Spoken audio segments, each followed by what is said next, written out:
Hello, हाय, नमस्ते everyone. Friends, कुछ energy मुझे जो रिसीव हुई है वह मैं आप लोगों के साथ शेयर करने वाली हूँ। थोड़ी बहुत कंफ्यूजन वाली एनर्जी कल तक हैवी थी। आज बहुत ही डीएफ की जो बैलेंस में है उसकी एनर्जी बहुत अच्छी है, लेकिन कल कुछ डिवाइन फेमिनिन को बहुत ज़्यादा हेडेक था और अपने ब्रेन में बहुत ज़्यादा हेवीनेस हो रही थी। और इस डिवाइन फेमिनिन बहुत ज़्यादा कंफ्यूजन में थी कि क्या सही है, क्या गलत है, क्या करने से मेरे कर्मा क्लींस हो गए, क्या करूँ जिससे मेरा कर्मा आगे जाके नहीं बढ़ेगा। इस कर्मा को लेके बहुत ज़्यादा कल डिवाइन फेमिनिन चिंतित थी, उसके बारे में बहुत ज़्यादा ओवर थिंकिंग कर रही थी और थोड़ी बहुत नर्वस भी थी और एंग्जाइटी भी थी और सर पर एक भारीपन फील हो रहा था। बहुत सारी हैवीनेस उसके सर पर थी, उसके सरफेस पर बहुत सारी हैवीनेस आई थी कल डिवाइन फेमिनिन को। और आज वह डिवाइन फेमिनिन थोड़ी बहुत नॉर्मल हुई है, रिलैक्स हुई है। लेकिन आज फुल मून है, तो फुल मून में आज डिवाइन फेमिनिन की एनर्जी अच्छी पिक हुई है, लेकिन इस वक्त डिवाइन मस्कुलिन की एनर्जी बहुत ज़्यादा ऑब्सेशन वाली फील हुई है और ऑब्सेशन वाली पीक हुई है। डिवाइन मस्कुलिन इस वक्त बहुत ज़्यादा ऑब्सेस है और वरीड है डीएफ को लेकर, और बार बार थिंक कर रहे हैं कि क्यों डीएफ इतनी चेंज हो गई, पहले जैसा क्यों उसमें कुछ वो अपनापन प्यार अब नहीं दिख रहा है मुझे। इसी वजह से डिवाइन मस्कुलिन बहुत ज़्यादा फियर में है, डर में है और ऑब्सेस हो रहे हैं। और इस वक्त डिवाइन फेमिनिन बहुत बिजी है, इसीलिए डीएम को एनर्जी नहीं दे रही है। और इसी वक्त डिवाइन मस्कुलिन की कहीं ना कहीं अवेकनिंग भी चल रही है और उसे थोड़ा बहुत सोल कनेक्शन, ट्विन कनेक्शन के बारे में नॉलेज भी मिल रहा है, उसके लिए अवेयर भी हो रहे हैं डीएम। और डीएम को बहुत ज़्यादा इंटेंस फीलिंग इस वक्त डीएफ के लिए है और वह फीलिंग्स इतनी इंटेंस है कि कुछ डीएफ ने आज के दिन अपने बॉडी में फील किया होगा, अपने रोंगटे भी खड़े हो गए होंगे कई बार। ऐसी इंटेंस फीलिंग्स और ऐसी इंटेंस एनर्जी डिवाइन मस्कुलिन की पीक हुई है। और फ्रेंड्स, आज का जो चांद है ना, वो गणेश चौथ का चांद है। आज के दिन जो भी आज मून का दर्शन करेंगे, आज के चांद का दर्शन करेंगे, उस पर से सारे कलंक हट सकते हैं और मानसिक शांति प्राप्त हो सकती है। आज के दिन क्या हुआ था, श्री कृष्ण भगवान पर स्वयंतक मणि का आक्षेप लगा था। साइमंतक मणि याद आ गया। साइमंतक मणि का आक्षेप श्री कृष्ण भगवान पर लगा था, चोरी का आक्षेप। जी हाँ दोस्तों, भगवान जैसे भगवान पर भी आक्षेप लग सकते हैं। तो हम तो नॉर्मल इंसान हैं, हम ट्विन जर्नी में है, तो हम पर भी कहीं ब्लेम लगे होंगे कैरेक्टर को लेकर। कई बार लोगों ने हमें गंदी नज़र से देखा होगा, कैरेक्टरलेस भी बोला होगा कई लड़कियों को। तो हमें किसी ऐसी नेगेटिव एनर्जी और नेगेटिव आक्षेप को ऑब्जर्व नहीं करना है, स्वीकार नहीं करना है। जब शत्राजी ने सूर्य की उपासना की थी, सूर्य ने एक चमकता हुआ सैमंतक मणि शत्राजी को दिया था। तो शत्राजी के पास वो मणि होने की वजह से शत्राजी इतने चमक रहे थे कि सारे लोगों को लगता था कि शत्राजी स्वयं सूर्य नारायण है, शत्राजी स्वयं सूर्य नारायण का अवतार है। तब श्री कृष्ण ने सबको बताया कि आप भ्रमित हो रहे हैं, शत्राजी सिर्फ शत्राजी ही है, उसके पास सैमंतक मणि की वजह से शत्राजी इतने चमक रहे हैं। और यह बात शत्राजी को पसंद नहीं आई, क्योंकि उस वक्त शत्राजी को बहुत ज़्यादा कीर्ति मिल रही थी मणि की वजह से। फिर भी शत्राजी बहुत ज़्यादा खुश थी वो सैमंतक मणि की वजह से, क्योंकि सैमंतक मणि इतना प्रकाश देता था और वो हर रोज़ बहुत ज़्यादा सोना मोहर देता था। फिर श्री कृष्ण भगवान ने अपनी कल्याण के लिए, धर्म स्थापना के लिए वो सैमंतक मणि किसी और राजा को देने के लिए बोला, जहाँ से उसे कौरवों के साथ लड़ाई करने में उसका साथ दे रहा था। तब शत्राजी ने मना कर दिया, शत्राजी को अच्छा नहीं लगा और शत्राजी ने बोला कि यह मेरी साधना का फल है मणि, तो इसे मैं सिर्फ मैं ही रखूँगा। उसने स्वयं भगवान श्री कृष्ण की आज्ञा को ठुकराया, क्योंकि वो लालच में आ गए थे शत्राजी। फिर एक दिन क्या हुआ, शत्राजी के भाई को वह मणि बहुत ज़्यादा पसंद थी, तो वो मणि लेकर जंगल में चले गए। और जंगल में गए तो वहाँ एक सिंह ने सतराजी के भाई को मार डाला। फिर वह सिंह सतराजी के भाई की लाश को एक गुफा में ले गए और वहाँ रह रहा था रीछ जैसा जानवर जैसा इंसान, जो था जामवान।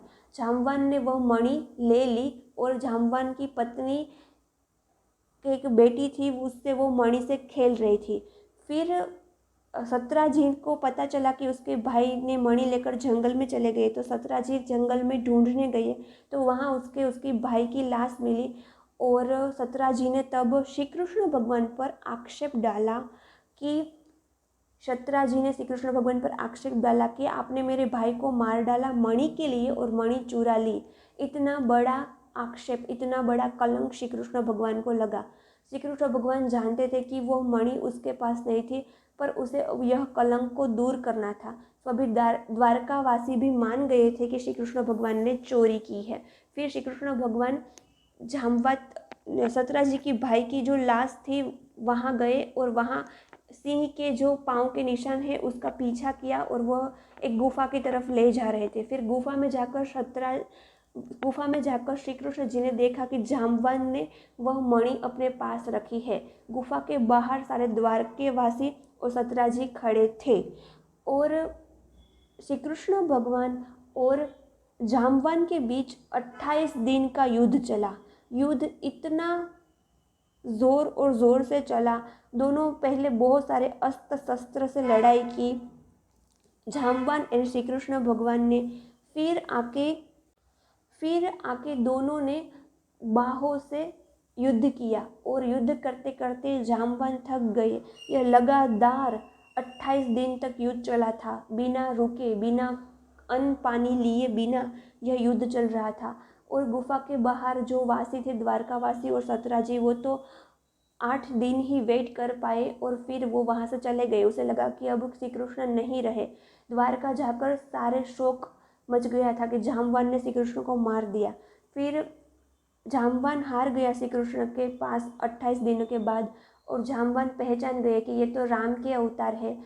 राम ने वाल्मीकि को मारा था, वैसे ही यह राम के जैसे श्री कृष्ण आज मुझे उद्धार करने आए हैं। फिर वह जामवंत ने सयंतक मणि श्री कृष्ण जी को दे दी और साथ ही साथ जामवंत ने अपनी पुत्री जाम्बुवती उसे भी श्री कृष्ण जी के साथ विदा किया, श्री कृष्ण जी को दिया। और श्री कृष्ण जी द्वारके जाके देखे थे तो सब बहुत ज़्यादा शोक में पड़े थे, क्योंकि श्री कृष्ण सबको अपने लगते हैं। श्री कृष्ण सबके सखा है, श्री कृष्ण सबके पति है, श्री कृष्ण सबके लिए इतने प्यारे है। तो वो यदि द्वारका छोड़कर, इस धरती को छोड़कर चला जाएगा तो शोक तो मचेगा ना।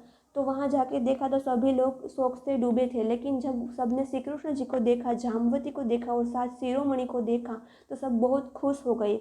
और सबने सतराजी को बोला कि आपने भगवान पर इतना बड़ा आक्षेप लगाया, आपने बहुत गलत किया। फिर सतराजी ने माफ़ी मांगी और सतराजी ने अपने पाप का प्रायश्चित के लिए अपनी बेटी सत्यभामा श्री कृष्ण जी को दी और सत्यभामा के साथ सयंतक मणि दिया। तब श्री कृष्ण जी ने मना कर दिया कि मुझे सयंतक मणि नहीं चाहिए, मुझे सिर्फ और सिर्फ इसके सोना महल चाहिए, क्योंकि मुझे पता है कि लाक्षागृह में पांडवों की मृत्यु नहीं हुई है, पांडव अभी जीवित है और पांडवों को कौरवों का युद्ध चलेगा, तब मुझे ये सब कुछ उसके युद्ध में काम आएगा। इसलिए उसने सोना मोहर ले लिए और सतराजी को बोला कि आपकी साधना का फल है, सयंतक मणि आप ही रखिए। और फिर सयंतक मणि सतराजी के पास रह गया, लेकिन सतधनवा था, उसकी नज़र सयंतक मणि की थी। उस सतधनवा ने सतराजी को मार कर सयंतक मणि ले लिया। फिर सत्यभामा को पता चला कि उसके पिता को किसी ने मार कर मणि ले लिया। तब उसने कृष्ण को बताया और कृष्ण ढूंढने गए तो पता चला कि सतधनवा ने मणि ले लिया है।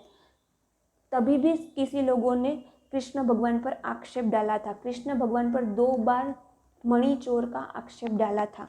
कृष्ण भगवान के ऊपर 2 बार कलंक डाला गया था। फिर कृष्ण भगवान ने अक्रूर जी से पूछा कि शतधन्वा कहाँ है। शतधन्वा को मार डाला श्री कृष्ण भगवान ने, लेकिन उसके पास मणि नहीं था।